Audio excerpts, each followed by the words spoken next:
Hey, good morning, guys. It is Saturday morning. Welcome to Front Page Fab.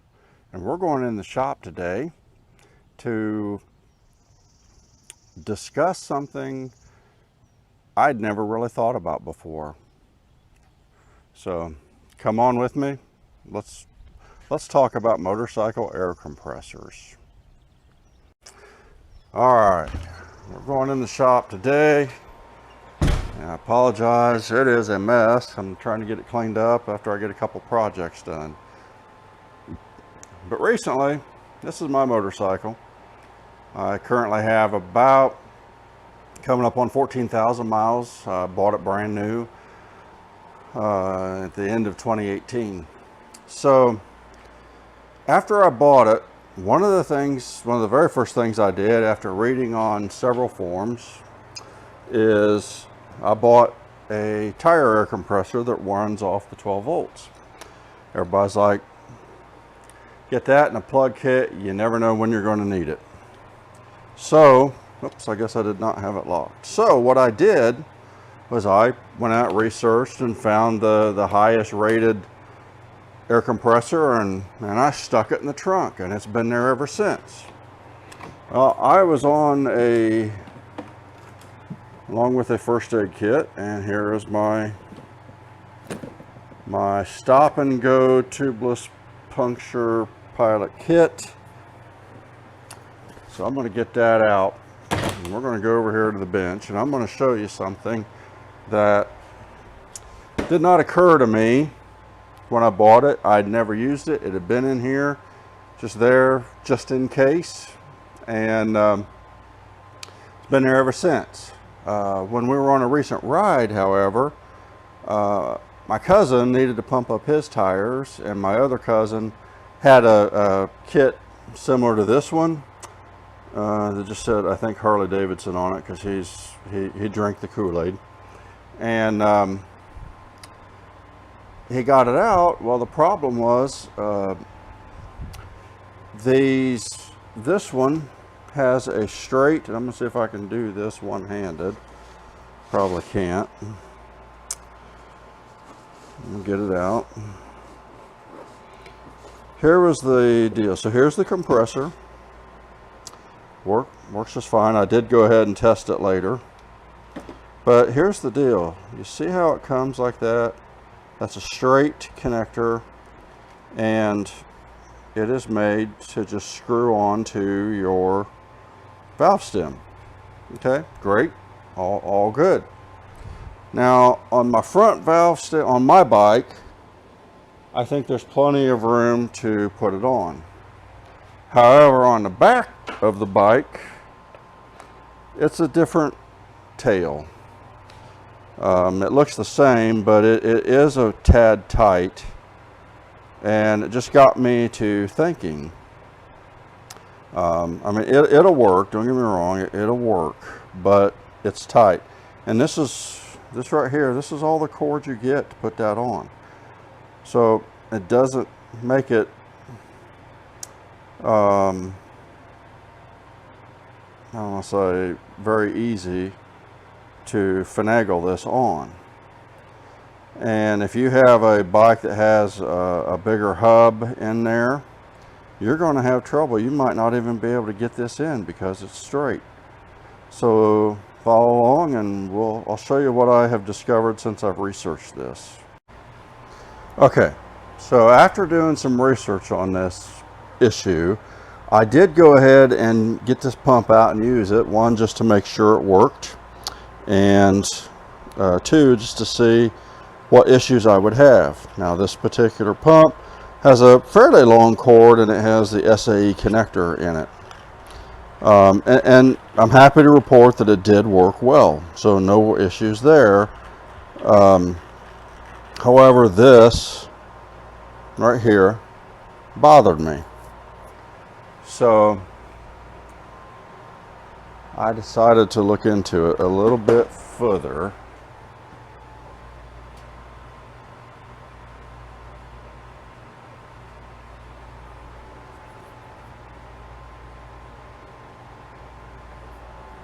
And I come up with a couple of options.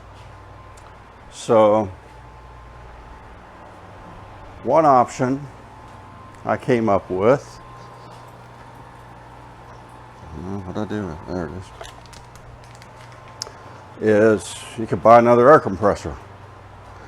But the cool thing about this particular kit is you not only get this nice air compressor, you get a complete tire plug kit along with plugs. So you know that's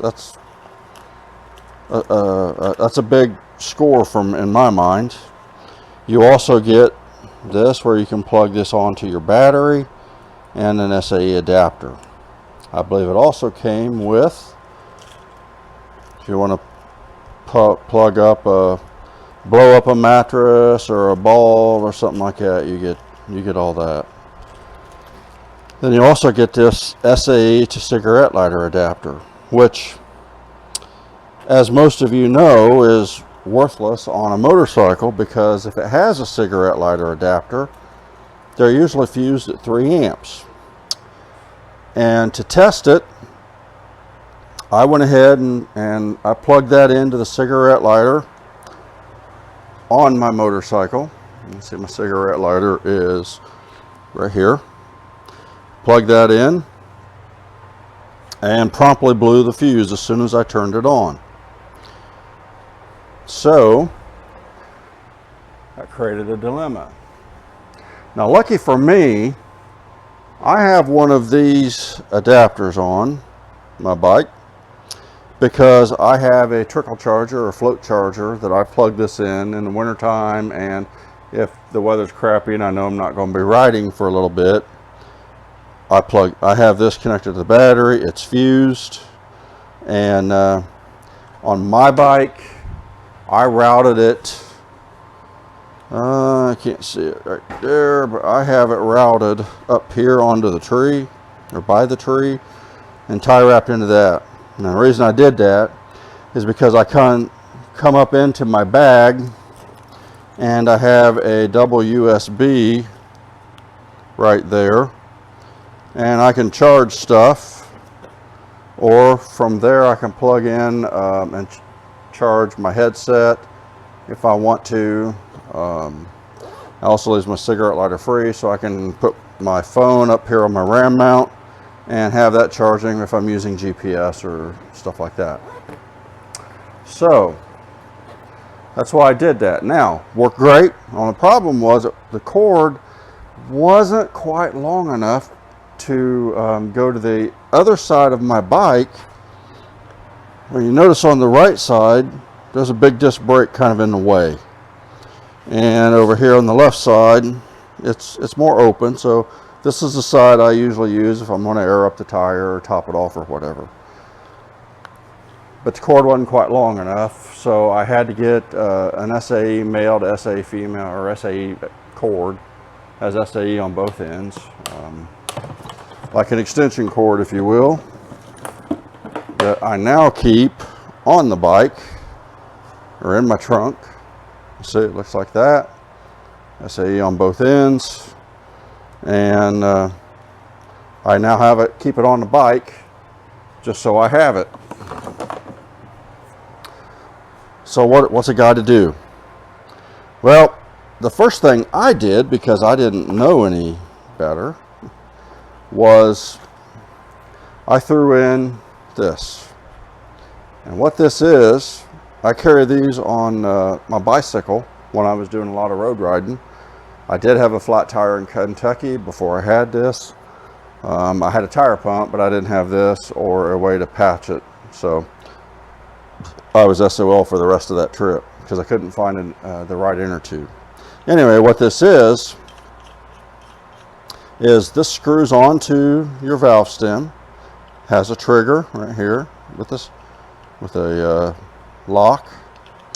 This unscrews and it just has a CO2 cartridge. It is not threaded here, it just goes in there. Then if you want to use it, you just flip it around like that. You stick it on, you crank this up, it pierces it, and then you can use the trigger to air up.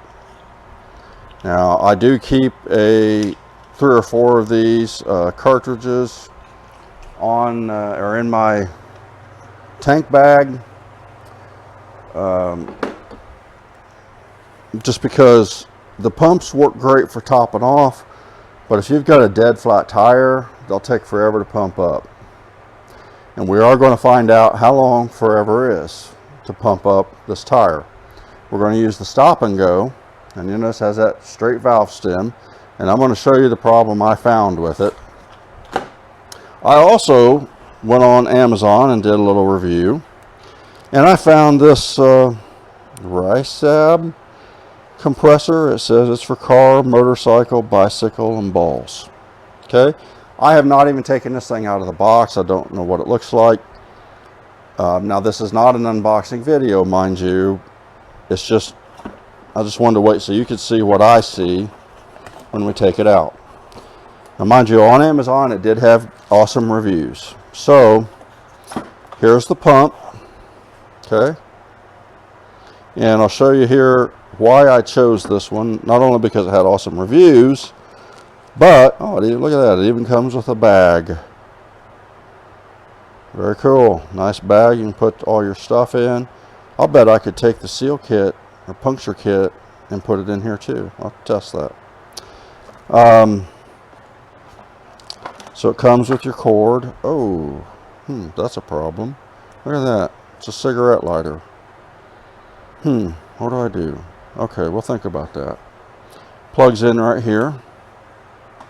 Okay, goes to, all right, and then needs 12 volts. This has a cigarette lighter, and well, we already know that if I plug this into the cigarette lighter on my motorcycle, it's probably going to blow that 3-amp fuse.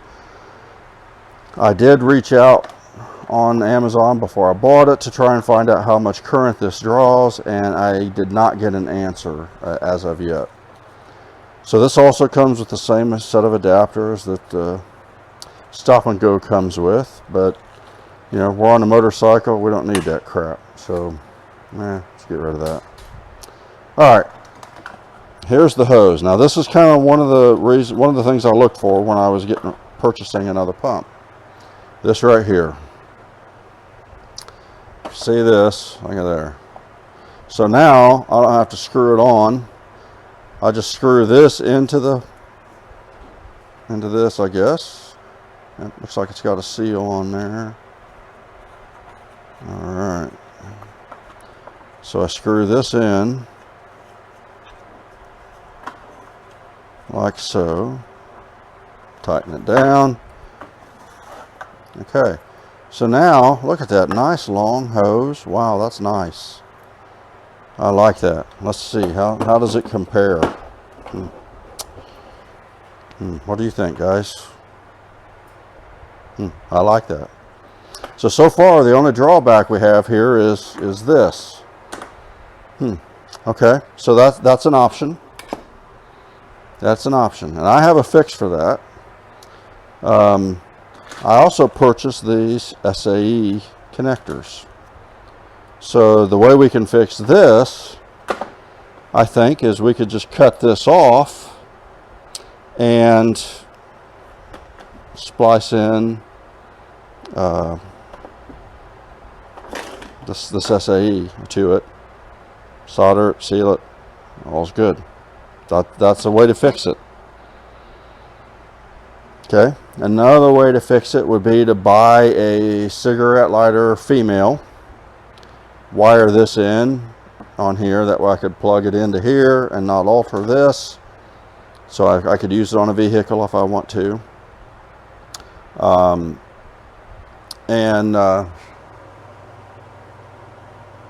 Then I can still go to my SAE adapter here that I have going straight to my battery. Don't have to worry about blowing any fuses. Okay, so that's an option, and we're going to do that. Another option I found is you can buy these adapters, and I ripped the top off, and that's as far as we've gotten, and I don't have enough fingernail to get a hold of it, so we're going to improvise. There we go. Get this out. So this is what it comes with. This is an adapter.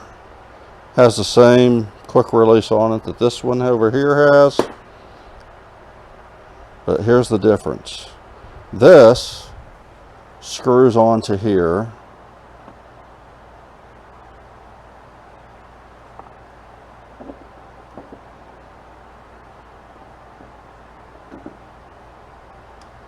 Okay. Now I can go ahead and clip this onto the valve stem. This also has a push release. I'll have to see how this works, if that lets me pump air in, or if I have to hold this while I'm pumping air, I don't know. Or if this is just a release. I guess I'll find out. So that extends that, but still, how does it compare? Oh, it also comes with some caps.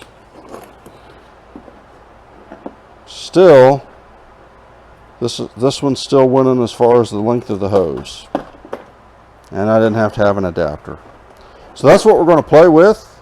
I'm going to look into taking this apart right here and seeing what it's going to take to solder to this. There's a pretty fine wire, so I will probably just solder and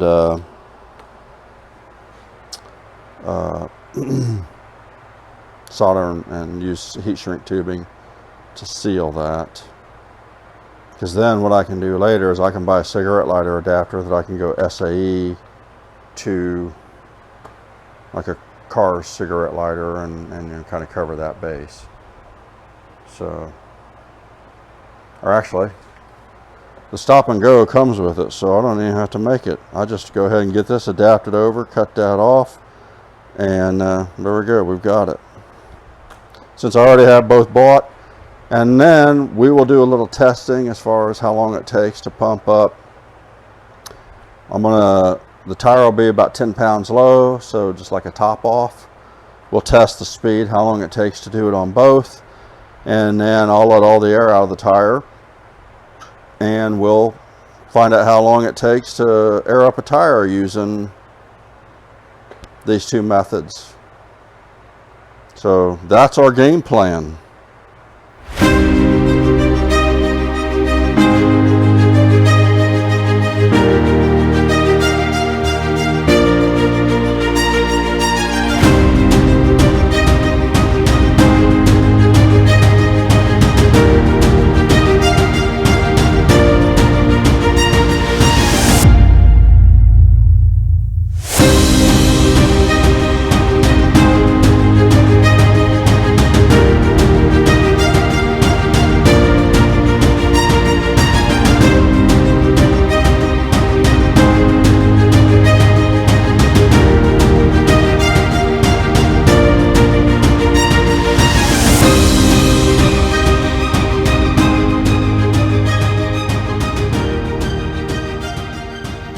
Alright guys, I got some bad news on my test. So I went ahead and made this adapter. I got it all soldered on, double checked it for resistance, made sure I did not have a short, and then proceeded to plug it in on the motorcycle, and couldn't figure out why I didn't have 12 volts.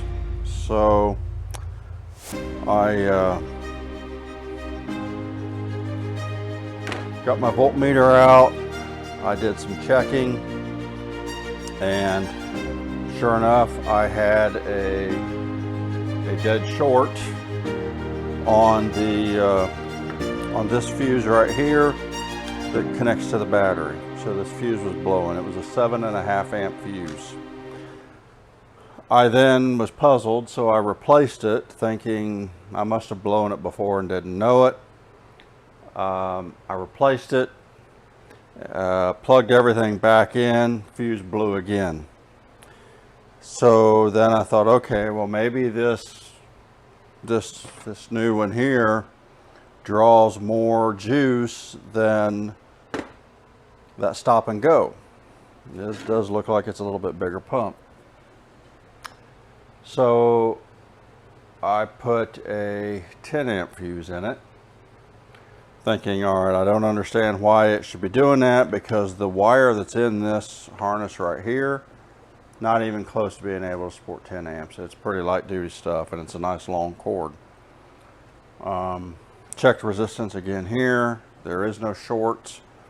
Actually, I plugged this in by itself to the harness going to the battery, and I didn't blow a fuse. So that tells me there was no short here, and it is soldered red to red, black to black. The second I plugged this into this, I hear the motor start to turn, and then I heard the fuse blow. So I was like, huh, that's a 10 amp fuse. It blew that. That's not right. So then, just to double check myself, I put a 15 amp fuse in here, and thinking, all right, maybe something's screwed that I don't know about. I again double check this. I can plug this in to the harness going to the battery, and I never blow a fuse. So there is no short in my wiring. My wiring is right. And my wiring is wired red to red here to red that was in this harness, black to black. I put that 15 amp fuse in here. As soon as I plugged this into here, you hear the pump start to turn, and it immediately blew the 15 amp fuse. And I saw some smoke, a little bit of smoke come out from around the switches here. So this unit is bad. I am going to contact the manufacturer through Amazon to see about getting a replacement. It does show promise, so I hate to give up on it. But it is what it is. Stuff happens. I'm not going to blame it because it's a, I don't know who makes this. I'm guessing, well, what's it say here?